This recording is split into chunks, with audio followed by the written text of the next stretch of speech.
Hi, and welcome to Rich Life Diaries podcast. My name is Samantha Hurst, and I am a successful business owner with a couple of decades experience behind me of running a successful multi-million dollar business. In this podcast, I'm going to be talking to you about everything from mindset to business success to freedom to how to have a better lifestyle and everything else to create a better life for yourself. So in today's episode, I'm going to be going a little bit deep and giving you a bit of background on who I am and how the hell I got here. So stay tuned for that. Welcome to Rich Life Diaries, the podcast where we talk real strategies for creating abundance, building a business you love, and designing a life that actually feels good. If you're done playing small and ready to create your dream life, you're in the right place. I just wanted to share why I am starting this podcast and why now. I have had a successful career as an e-commerce agency owner. I started a business 13 years ago, made my first $1 million within 3-4 years. And from there, it's just scaled and grown. And for many years, people have been saying to me, why aren't you doing a podcast? Why aren't you doing public speaking? Why aren't you doing this? Why aren't you doing workshops? And to be really raw and honest, like I've just always been scared of that sort of stuff. Like I'm a very confident person, but I guess I'm an extroverted introvert. So at the core of who I am, I'm naturally a little bit more shy. So I think I have just been a bit scared of putting myself out there in that way, I suppose, and having people judge me, having people listening to what I say, and I'm worried about what people will think of me. You know, sometimes I say dumb shit. And yeah, I just worry about being judged. And I think that comes back down to, you know, I've always had that whole thing of wearing two hats. Like my personality has always been split. Like I wear this hat as this business owner, entrepreneurial, powerhouse woman. And then, you know, then there's this other hat, which is the real me. And for many years in my own business, I've always sort of made sure that people just see this side to myself. You know, they're just seeing the really polished version of me. And yeah, so I think, you know, that comes down to a lot of things. Like when I was doing videos, I've always done it like a bit of a news reader and that kind of thing. And I think, you know, we're living in a time where people just want to see realness. They're sick of the polished versions of people. They just want to know who you are and what makes you tick and the vulnerability and all that other sort of stuff. And I guess that sort of makes me reflect on, you know, why have I been avoiding doing a podcast? Why have I been avoiding doing public speaking things? You know, people have been literally saying this to me for the last 5 to 10 years, like you should be doing this. And I've just like, shut it down. And I kind of like to sort of fly under the radar and yeah, it feels safe, I suppose, to do that, doesn't it? So I think for now, I just want to move away from wearing the two hats. You know, I just want to wear one hat and I just want to be me. And I want people to see that instead of, you know, pretending that, you know, I'm this, you know, as I said, powerhouse. Yes, I am that, of course, that's part of who I am, but I'm also very real. You know, as I said, sometimes I say stupid shit. Sometimes I swear, you know, all the other things that I guess you'll get to find out about me as we go along and you keep watching and listening to me. So that's what this podcast is about. I just want to share all my experiences. I genuinely love helping people. And I just want this podcast to be all about, you know, business, success, mindset, adventure, fun, lifestyle, because they're all things that mean so much to me, and they're all things that are part of, you know, strong parts of my personality. You know, my goal in life is to always be feeling, you know, fun, adventure, and community. They're the three, you know, strongest values that I hold to my heart. And when I'm not happy in my life, I look and go, okay, well, which of those three am I not getting right now? And that's why I'm not happy, you know. So I just want to share that with people. You know, I want to share my knowledge. I want to share all the lessons that I've learned as a business owner over the last, I've been a business owner for nearly 20 years now, but with my recent business, Clickstart Digital, I've been doing that for 13 years. So that's a business where I've had a lot of success. And as I said, I've made, a lot of money. And so if I can share any, words of wisdom and things that I've learned along the way, that's what I'm here to do. I just really want to help other people, out of their situation, if they're stuck in a job they hate, or if they're in a situation where they need more money, or they just want more freedom in their life. They want to live a better lifestyle, or maybe they're people that are just stuck where they're at and they don't know what the next thing looks like.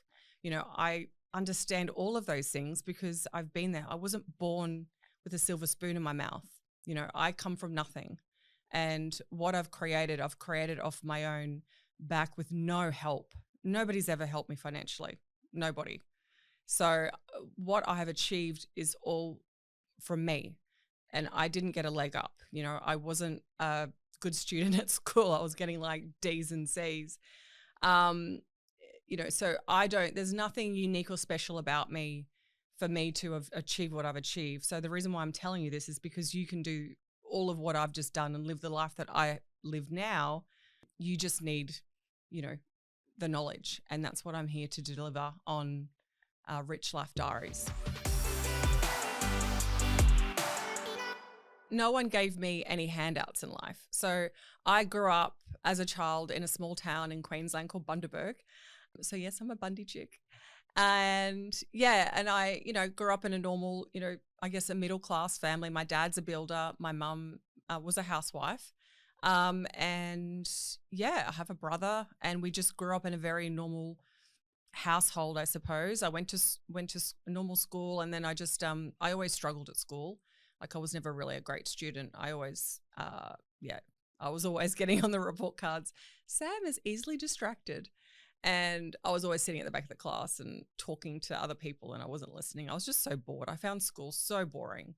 I have so much to say about school actually, but that's for another podcast. I just don't think, I don't know, like I feel like school is all about, teaching you stuff that doesn't really help you in life.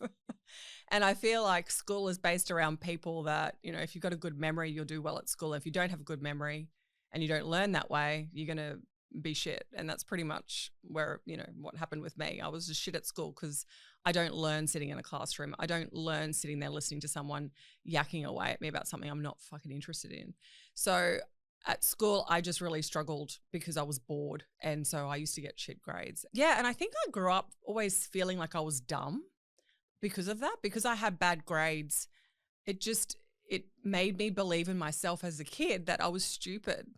And so I remember that was a really big insecurity for me. And maybe that sort of leads back to why I don't want to do podcasts and public speaking, because deep down I worry that I am stupid, because I still hold that from a child, where at school I was made to feel stupid because I had shit grades and teachers were telling me, making you feel like, I'd equate to nothing just because I learn in a different way. I learn by doing things physically. I don't learn by someone talking to me, in the classroom. Yeah, it's interesting. And actually recently I did an IQ test because I was like, am I stupid? Like I know I've got a high EQ and I'm like, maybe I am dumb. So I did an IQ test I did one a while ago and I couldn't remember. I thought the results were like 130. I'm like, oh, that can't be right because that's actually pretty high.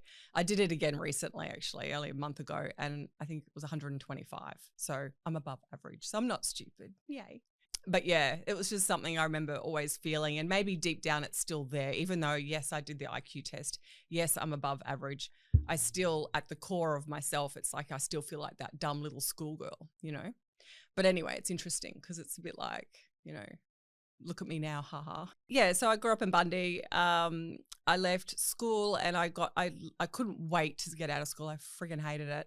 And I just wanted to start working because I just wanted independence and freedom. It's funny, isn't it, that that's what I wanted at a young age. And so I left school early because I knew my grades were going to be crap. And I didn't want people judging me on that for the rest of my life. So I thought I'm better off leaving now, like in grade 11, before I finish grade 12, and then people are going to hold me to this shit grade, which I knew I would get a shit grade. So I'm like, I don't want that. So I left And then I got a job and I was working in a real estate agency doing property management. And then I went into events management, and then I was running people's weddings and big corporate events and stuff like that at the age of 20, 21.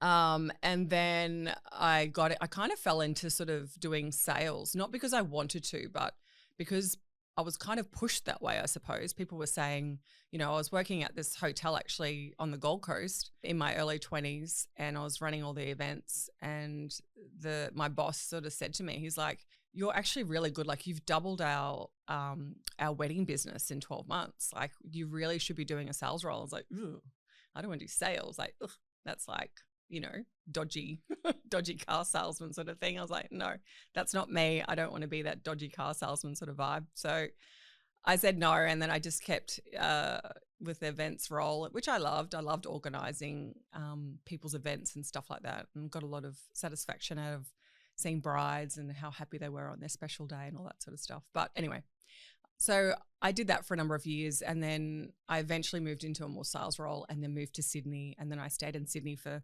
18 years. And then that's when I started ClickStart, I suppose. So I was doing business development roles for big corporate companies in Sydney for several years. And then I had started a couple of little side hustle businesses.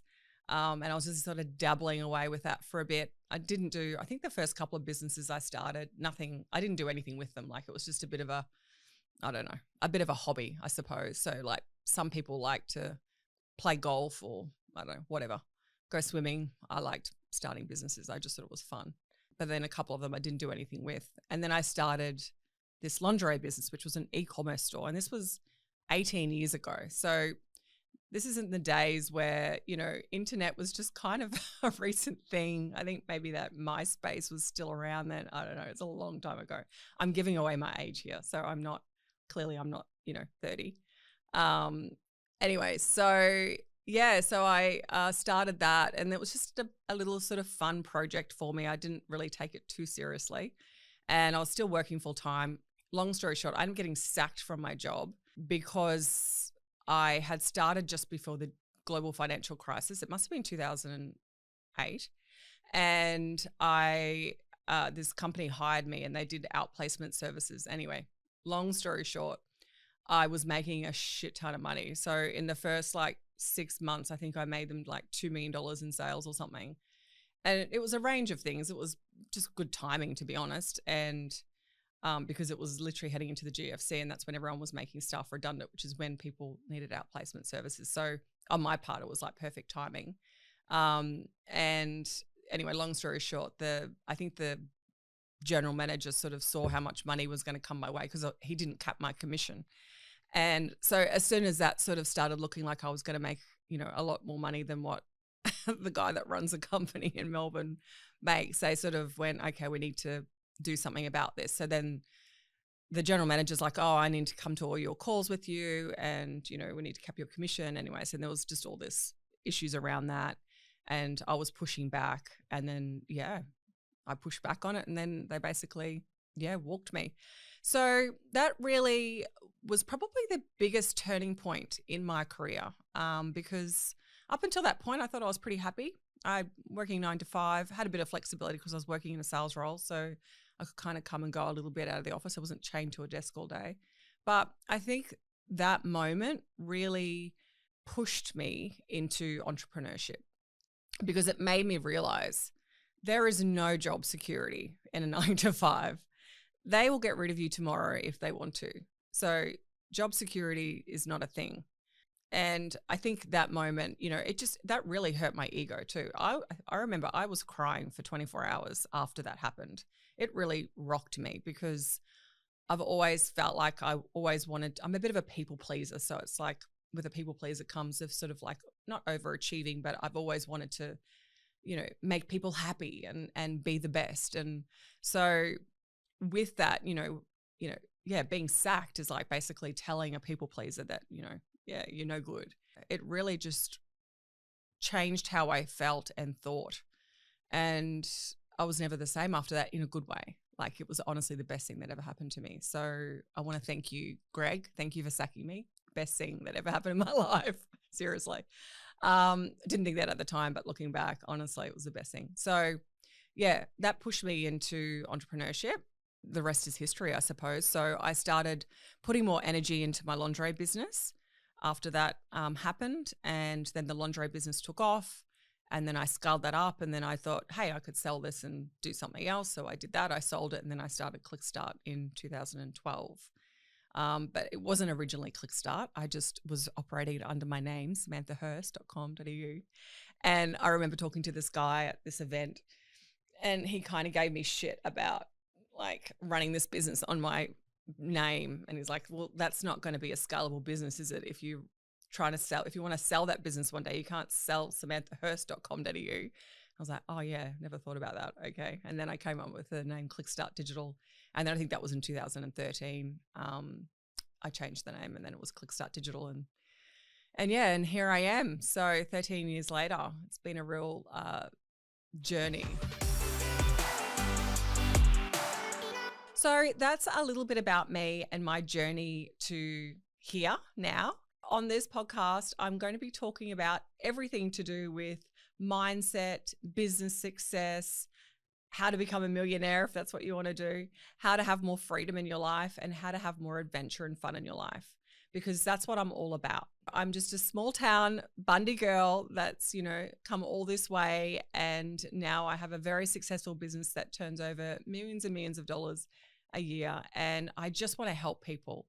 I'm quite a spiritual person, and I just am a strong believer that we're all here for a reason, and some women are here to be mothers, and that's a really important role.